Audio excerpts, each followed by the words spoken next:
Halo, Assalamualaikum warahmatullahi wabarakatuh. Selamat datang di kelas Bahasa Indonesia bersama Ibu Suhana. Belajar menjadi menyenangkan. Hai, halo semuanya. Wah, senang sekali ya Ibu bisa menemani kalian belajar hari ini. Bagaimana? Apa kalian semangat menerima pelajaran Ibu hari ini? Tentunya dong, kalian harus tetap semangat. Nah, apa kabar kalian semuanya? Alhamdulillah, semoga kalian sehat walafiat.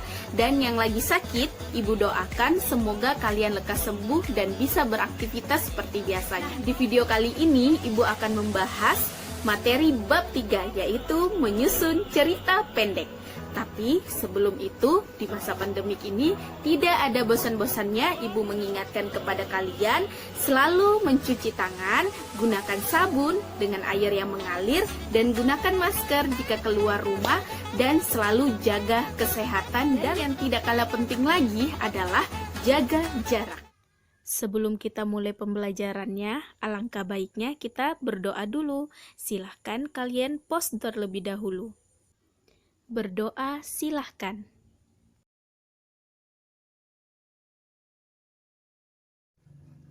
Berdoa selesai.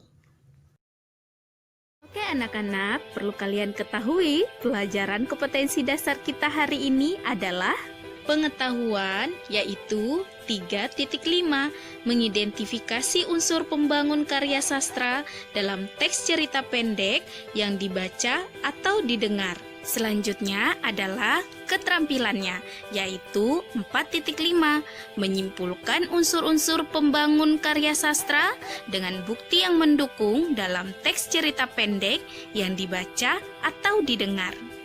Dari KD tersebut terdapat tujuannya, yaitu kalian sebagai peserta didik mampu mengidentifikasi dan menyimpulkan unsur-unsur pembangun karya sastra dalam teks cerita pendek yang dibaca atau didengar. Nah, bagaimana anak-anak? Kalian sudah paham kan dengan kompetensi dasar dan tujuan kita hari ini? Kompetensi dasarnya dan tujuannya tentu kalian sudah tidak asing lagi kan mendengar kata cerpen atau cerita pendek. Ada yang tahu nggak sih cerpen atau cerita pendek itu apa? Ya, betul sekali. Kalau kalian mau lebih paham lagi, silahkan simak video ini. Cerpen adalah sebuah karya sastra pendek yang bersifat fiktif atau hayalan yang mengisahkan tentang suatu permasalahan yang dialami oleh tokoh secara ringkas mulai dari pengenalan sampai akhir dari permasalahan. Selain itu, cerpen juga berbentuk teks naratif.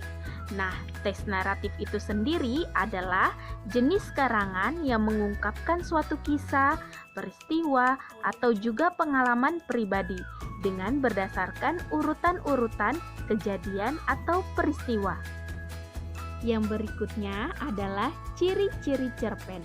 Yang pertama, bersifat fiktif atau disebut hayalan atau karangan dari penulis.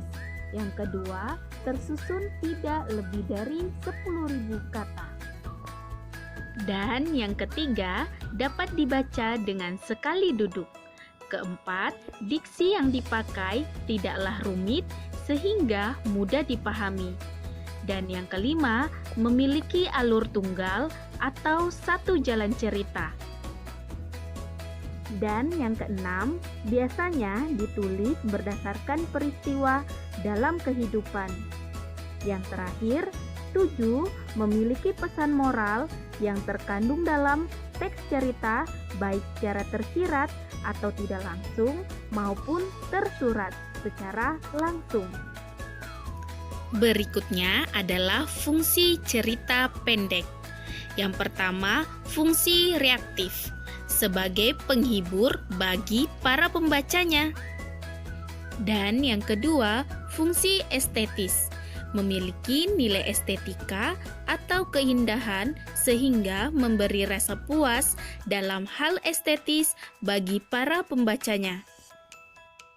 Dan yang ketiga adalah fungsi dedaktif. Fungsi dedaktif memberikan pembelajaran atau pendidikan bagi para pembaca. Dan yang keempat adalah fungsi moralitas, memiliki nilai moral sehingga pembaca mengetahui mana yang baik dan mana yang buruk berdasarkan cerita yang terkandung. Dan yang terakhir adalah fungsi religius, yaitu memberikan pembelajaran yang religius sehingga dapat dijadikan contoh bagi pembacanya. Dan yang berikutnya adalah tujuan cerpen, adalah untuk mengungkapkan perasaan si penulis dalam menuangkan imajinasi atau hayalan pada sebuah cerita dan juga dapat menghibur para pembaca sehingga si pembaca dapat memperoleh hiburan atau mendapatkan teguran atau juga sebuah nasihat dari sebuah cerpen. Dan terdapat pula unsur-unsur pembangun karya sastra cerita pendek. Unsurnya terbagi menjadi dua, yaitu pertama unsur intrinsik dan yang kedua unsur ekstrinsik. Unsur intrinsik. Sebuah cerpen memiliki unsur pembentuk yang ada di dalam cerpen itu sendiri. Unsur tersebut dinamakan dengan unsur intrinsik. Unsur intrinsik cerpen terbagi menjadi 7, yaitu yang pertama adalah tema. Tema adalah pokok pikiran yang mendasari jalannya cerita pendek. Tema berbeda dengan judul ya. Contohnya, tema kebersihan lingkungan, dan yang judul membudayakan piket kelas, sama-sama membersihkan. Yang berikutnya adalah alur atau sering disebut plot. Alur adalah urutan peristiwa yang ada di dalam cerpen. Umumnya, alur dari cerpen dimulai dari perkenalan, konflik, klimaks, lalu penyelesaian. Yang berikutnya adalah setting. Setting terbagi menjadi 3, yaitu yang pertama latar atau tempat yang diceritakan di dalam cerpen. Kemudian yang kedua waktu, yaitu siang, malam, sore, pukul, bulan, tahun, dan sebagainya. Kemudian suasana. Suasana bisa berarti senang, sedih, dan sebagainya. Dan yang berikutnya adalah tokoh. Tokoh adalah pemeran yang diceritakan di dalam cerpen, baik pemeran utama maupun pendukung. Dan yang berikutnya adalah penokohan. Penokohan berbeda dengan tokoh ya. Kalau tokoh yang ada dalam cerita yaitu pemerannya, sedangkan penokohan adalah watak. Watak atau sifat dari pemeran yang ada di dalam cerpen. Watak dibagi menjadi 3, yaitu protagonis bersifat baik, antagonis bersifat jahat, dan tritagonis bersifat bijaksana. Figuran memberikan warna dalam cerita. Dan yang berikutnya adalah sudut pandang. Sudut pandang merupakan cara pandang penulis menceritakan isi atau kejadian dalam sebuah cerpen. Sudut pandang dibagi menjadi 2, yaitu sudut pandang orang pertama, pelaku utama. Aku merupakan tokoh utama, pelaku sampingan, aku menceritakan tentang orang lain. Yang berikutnya adalah sudut pandang orang ketiga. Serba tahu, dia menjadi tokoh utama, pengamat, dia menceritakan orang lain. Dan yang terakhir adalah amanat. Amanat adalah pesan atau pelajaran yang terdapat di dalam cerpen, baik tersirat atau tidak langsung maupun tersurat secara langsung. Dan yang berikutnya adalah unsur ekstrinsik. Unsur ekstrinsik sering kita mendapati sebuah cerpen menjadi semakin hidup apabila ditambahkan dengan peristiwa yang terjadi di sebuah lingkungan. Hal ini dinamakan unsur ekstrinsik atau unsur yang membangun sebuah cerpen dari luar. Yang pertama, unsur ekstrinsik yaitu latar belakang masyarakat. Latar belakang masyarakat adalah hal yang mendasari seorang penulis membuat sebuah cerpen yang mana menyangkut kondisi lingkungan masyarakat. Ada beberapa faktor yang dapat mempengaruhi penulis antara lain: yang pertama, ideologi negara. Kedua, kondisi politik. Ketiga, kondisi sosial. Keempat, kondisi ekonomi. Kedua, latar belakang penulis. Latar belakang penulis adalah faktor yang ada dalam diri penulis sehingga mendorong penulis dalam membuat cerpen. Ada beberapa faktor latar belakang penulis antara lain: riwayat hidup penulis, kondisi psikologis, aliran sastra penulis. Dan yang terakhir adalah nilai-nilai cerpen.